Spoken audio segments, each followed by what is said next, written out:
My sweet and lovely viewers. তো কেমন আছো তোমরা সবাই? আশা করি প্রত্যেকে অনেক অনেক ভালো আছো।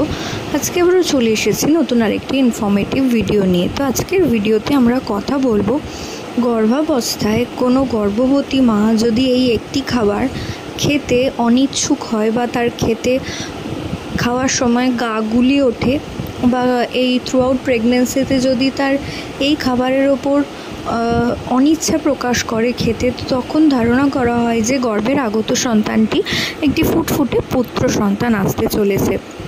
তো সেটা সাধারণত এই যে ধারণাটা আপনাদের কাছে নিয়ে এসেছে, এটা ওল্ড ওয়াইফ টেলস থেকে নেওয়া হয়েছে এবং ওল্ড ওয়াইফ টেলসে বা পুরনো দিনের মা কাকিমাদের ধ্যান ধারণা থেকে কিন্তু এই ধরনের কথা বা এই ধরনের রেওয়াজ উঠে আসে। এবং আগেকার দিনে মা কাকিমারা ধারণা করতেন যে কোনো গর্ভবতী মা যদি তার থ্রু আউট প্রেগনেন্সিতে মিষ্টি জাতীয় খাবার খেতে অনিচ্ছা প্রকাশ করে, অর্থাৎ মিষ্টি, পেস্ট্রি, এছাড়াও আরও মিষ্টি জাতীয় যে কোনো জিনিস যদি তাদের খেতে বিরক্ত বা তারা অনিচ্ছা প্রকাশ করে, তো তখন ধারণা করা হতো যে গর্ভের আগত সন্তানটি একটি ফুটফুটে পুত্র সন্তান আসতে চলেছে।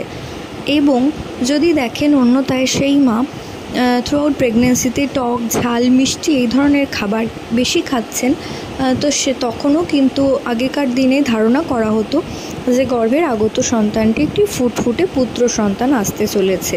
তো আশা করছি ভিডিওটা আপনাদের কিছুটা হলেও উপকারে আসবে। প্রত্যেকটি মা সুস্থ থাকুন এবং তার সন্তানেদের সুস্বাস্থ্য কামনা করি। সন্তান কন্যাই হোক বা পুত্র, দুটোই সমান আমাদের কাছে এক্সপেক্টেড।